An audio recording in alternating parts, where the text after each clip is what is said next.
ابو سفیان به زنش گفت زن، روزی که محمد رو از مکه بیرون کردیم دل اهل مکه هم با خودش برد.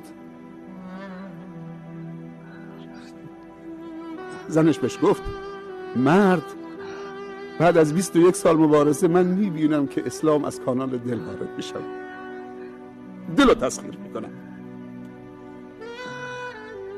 بعد آمدن پایین. فرداش صبح شد، رسول الله صلی الله علیه و سلم به صحابه به 10,000 مجاهد میتونستن که مکه رو به خاک و خون بکشونن، ولی اون که ملوک نیست، اون پیغمبره، اون رحمتا للعالمینه، فرق میکنه با ملوک دنیا، پادشاهان خودخواه و متکبر دنیا، فرق میکنه. اون رحمتا للعالمینه، حتی برای ملوک و پادشاهان دنیا هم رحمتا للعالمینه. گفت کسی شمشیرش نشونه کسی نده تو مکه که او حب انتقام بیاد، شمشیرها تو غلاف. جلو افتاد، یه چوبی دستش بود، این آیه رو تلاوت میکرد: قل جاء الحق و زهق الباطل ان الباطل کان زهوقا. بگو حق آمد، باطل نابود شد، ناپدید شد. ان الباطل کان زهوقا، حق مندگاره و باطل ناپایداره.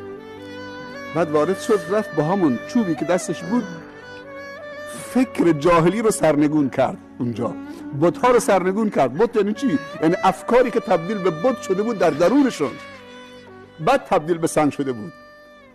اول این بت‌ها در درونشون شکل گرفته بود، بعد آمده بود بیرون.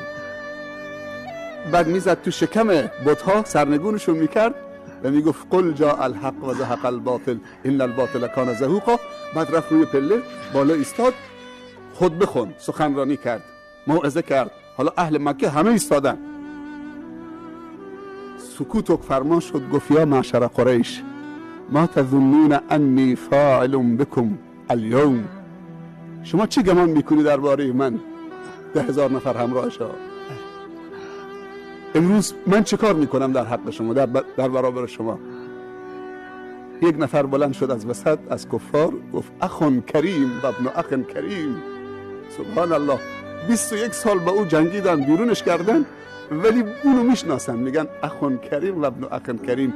تو برادر بزرگوار و با گذشتی ما هستید و بزرگواری و گذشت و از تو سراغ داریم. و ابن اخ کریم و پسر برادر کریم و بزرگوار و با گذشت. پیامبر نگفت حتی مسلمان بشید. خوب دقت بکنید، اسلام تحمیلی و اجباری نه، این نفاق ایجاد میکنه. گفت اذهبوا فانتم الطلقاء، همه تون برید که آزادی. وقتی عفو عمومی صادر کرد، حالا کسی نمیره. گفتن این عظمت فقط در اسلام.